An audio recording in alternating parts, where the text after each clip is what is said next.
Glad to have you back.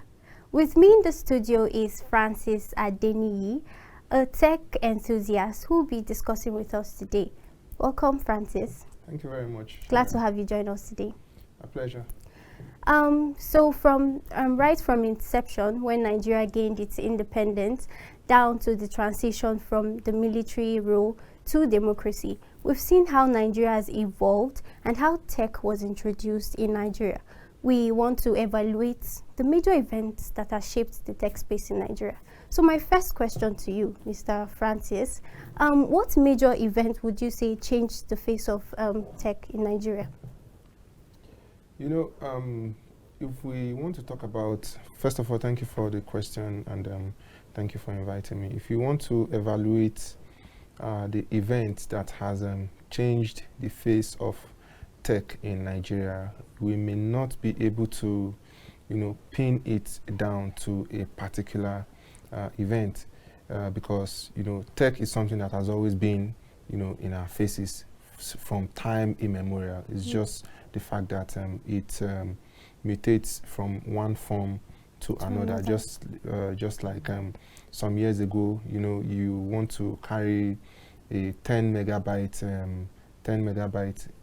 of memory card. Then it was called a diskette.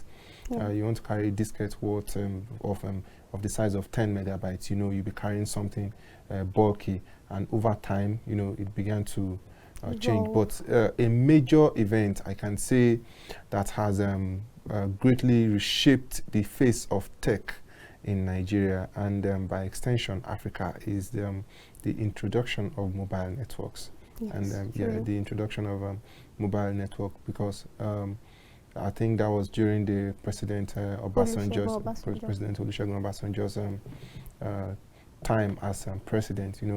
It laid a solid foundation upon which whatever technological innovation you are seeing right now has been built. Because talking about then it was the 2G.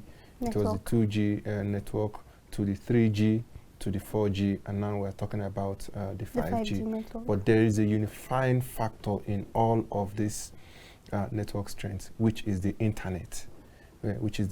So the coming of the mobile networks, and the decentralizing of this network, I think, is a major event that has reshaped the trajectory of technology in Nigeria and by extension West Africa. So what about the banking sector? You've talked about the network part. What about the banking sector? What do you think tech has actually done to us in Nigeria? Because I know if we check the times past, we saw that to get even an ATM card was quite difficult. So how much has tech impacted that sector? I'm going to respond to that very question with a story. And I do hope that whenever my mom is watching this very episode, I hope she forgives me. Back then, before the coming of mobile banking, my mom used to she's a trader. She buys and sells clothes, so most times she handles bulk monies in cash. So most times she after school, I take these monies to the bank. As the youthful exuberance that period, some pieces of the money will be edited. I haven't said it to go missing. We get to edit the money in very beautiful. We hope your mom forgives you on this one. So now we pay these monies into the bank, and it goes unnoticed. Why? Because of the fact that there were no credit and debit alerts. Then True. if there were credit and debit alerts, then immediately the money is posted. You get to see it on your phone that okay, X amount has been taken away from my account. So you can see the role technology has played. The technology has bridged the gap between you and your money. You now have the ability to have a real-time knowledge of what goes on with your money. Back then, mobile banking, before I'm not personally, for over 3 to 4 years now, I think it's just about a few days ago that I've had to buy, airtime with, with the paper airtime. I've always done it through my mobile banking. So if you look at it, if you go on and on and on and on and on, it's the role that technology has played in the banking sector cannot be overemphasized. Now let's go into the market space. The woman selling crayfish, the man selling sugarcane, they all have POS machine, point of sales machines right now. Unlike before, you want to buy stuffs, and you have to pay large sums. You go there. Right now, all you have to do is you go to those places with your card. You slide in and you make your payments. And it has done a whole lot in terms of ensuring more safety for your money, which transmits to safety for your life too. Yes. Which transmits to safety for your life, because back then, when there's a general consensus that when you see people carrying, suitcases, when you see people carrying Ghana must go bags. I'm intentionally using Ghana must go because Ghana have they've returned back home from the AFCON going on at the moment, so they should catch their sub.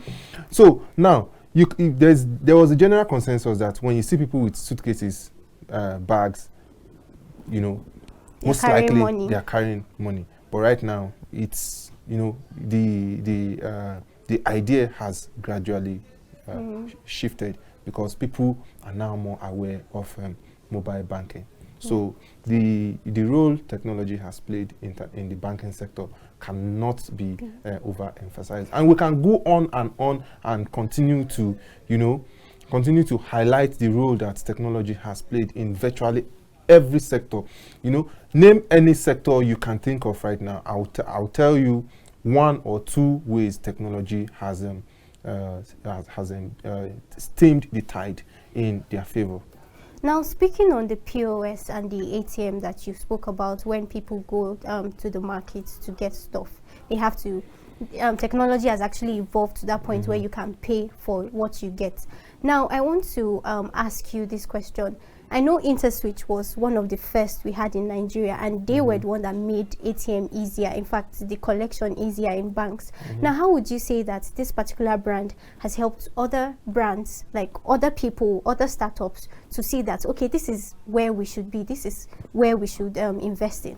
The tech space is, I would like to describe it with, the local parlance, which says, the sky is wide enough for all birds to fly. The tech space, technology is all about finding problems and creating products that solves these problems. You get me? Before now, if someone in Nigeria now, parents that are well-to-do, sending their children abroad to school, sending monies from Nigeria overseas was quite difficult. Especially with scammers everywhere. Yeah, especially with scammers everywhere. Now, with the coming of these brands you have mentioned, they saw a gap. They saw a gap, and they went back to say that, okay, we can create a product that can bridge this gap. You get it? And after that very brand you mentioned, when they came into the system, other people sat down and said, okay, yeah, these people, they are solving a particular problem, but there is a problem. There is another problem in that solution they are trying to profile, and they went back and fixed that very problem. And that's exactly how the tech space works. So you can't outrightly say someone came to copy me, or someone stole my idea. An idea that is with you, that has not been turned into a product, is up for everybody to utilize. So it's just how the tech space works. It's all about pointing out problems and creating products that attends to the solutions of to those problems. Okay, so I want to ask, you said these startups help to solve problems.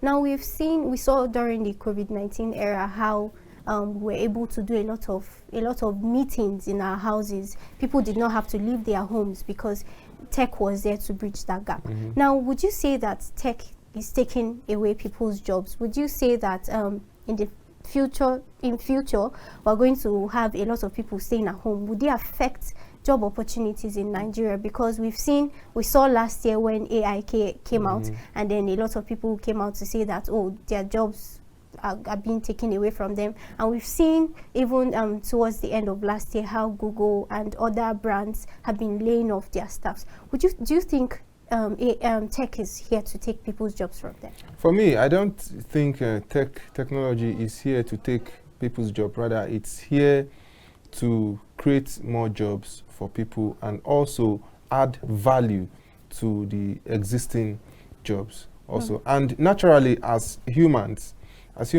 it's humanity, your sanctity as a person should be questioned if in any field you are not making intentional efforts to to upgrade yourself, to improve on what you already to improve on what you are at the moment. So technology is not here to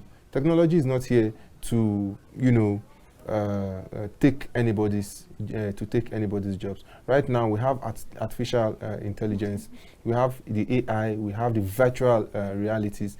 The virtual reality right now can bring you and someone overseas into a room. You can have a hyper-realistic date with your fiancé at the moment with the aid of virtual reality and AI right now. What it means now is the fact that it is creating jobs for people. So catastrophe for one person is good luck for another. So we cannot say the AI is coming to take anybody's job. For podcasters, they need to sit down, write their scripts, shoot, and do everything with their own physical strength and their presence. Also, there are AIs that will write the scripts for you if you can input the right prompts. There are AIs now that will generate hyper-realistic human voices for you to do these things for you. You know what it does to you. In the process, you know what you're doing. You have saved time, and time, they say, is what? Money. Okay, but we saw a video where we had a robot cast the news, and I really want you to speak on this one. Are you sure tech is not here to take our jobs from us? Technology is not here to take our jobs from us because the robot did not generate the news. Okay. Human being generated the news. So there are human beings behind these technologies. Definitely. That's what you're saying. Yes. Definitely. So if a robot can take your job in the first place, if a robot can take your job, then maybe you were never fit for the job in the first place. Definitely. So what do you think the reception of Nigerians are towards the tech space? Because we've heard a lot of perceptions, people saying, like in the AI sector, people saying it's here to take our jobs. And then the 5G network that we heard people saying it is here to track people down and all of that. How do you think, what do you think the reception of Nigerians are towards the tech space? Nigeria's reception to technology at the moment is, I would say, has been fair enough. Because if my grandmother in the village can use a smartphone, and she's not scared that a smartphone that she will turn on the camera and she begin to see herself is evil, then we can say that the reception for technology has been quite fair enough. However, there is still a whole lot more that needs to be done, and it all boils down to, you know, awareness. Let people know the pros and cons of what you're trying to introduce. Let them know how it will, you know, upgrade their life, how it will make their lives better. Because you can't go to the village now and tell the local farmer now that you need to impute technology for you to be able to track your yearly harvest, for you to be able to track, you know, what you're planting, for you to be able to even track their growth, and for you to be able to add value to it. You know, it will take a whole lot of convincing, to convince them that you're not trying to, you know, steal from them. You're not trying to reduce their harvest. So a whole lot needs to be done. But at the moment, I think the acceptance has been, you know, fair enough. All right, quickly, can I just hear your thoughts on the tech space, how the future of tech space in 2024 here in Nigeria? The future of tech in Nigeria is, what are we to expect? What we are to expect, we should be expecting very beautiful things, because right now we are now seeing the younger people showing more, you know, tilting towards tech right now. Back then, a whole lot of things that would have required going through the four walls of the academic institutions. You know, you can get those knowledge at the tip of your fingers. You can get it right on top of your bed with the help of YouTube and other online spaces. So the future of tech in Nigeria, my projections, my expectations are very, very high for it. Thank you very much, Francis Adeniyi, for joining us on the show. Always a pleasure. It was great having you here. Always a pleasure. And that's all we'll take on the discussion segment. And now we'll take the top 5 fintech startups in Nigeria.